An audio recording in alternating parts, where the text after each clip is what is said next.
C'est la bête noire du régime kirghize depuis des années. Radio Asiatique, radio locale de Radio Free Europe au Kyrgyzstan. Financée par les États-Unis, elle dénonce régulièrement la corruption.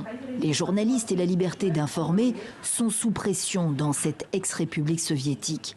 Sans surprise, il y a un mois, Sadir Japarov, allié du Kremlin, saluait la proposition du milliardaire Elon Musk de fermer Radio Free Europe.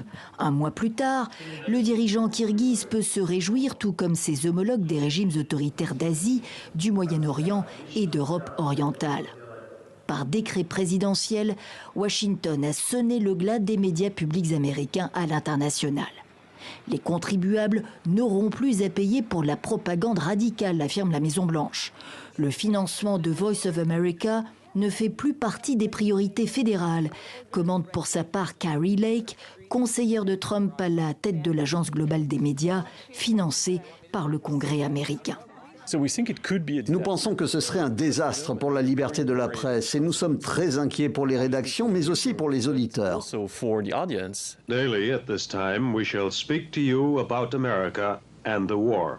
Lancé en pleine guerre froide en 1947, Voice of America est reçu par 360 millions d'auditeurs dans le monde et diffusé en 48 langues, notamment en russe via Internet, pour contourner les restrictions de Moscou consécutives à l'invasion de l'Ukraine. Ce lundi, le chef de la diplomatie tchèque interpelle l'Union européenne. Est-ce que nous voyons de la valeur dans cette organisation et la diffusion de ces programmes en direction de la Russie, de la Biélorussie, de l'Iran et de nombreux autres pays? Et si oui, que sommes-nous prêts à faire pour maintenir ce service d'information? Des centaines de journalistes de Voice of America et ses radios sœurs Radio Free Europe, Radio Free Asia ont reçu un courrier électronique ce week-end les informant qu'ils n'auraient plus accès à leur bureau. 1300 employés ont été placés en congé administratif.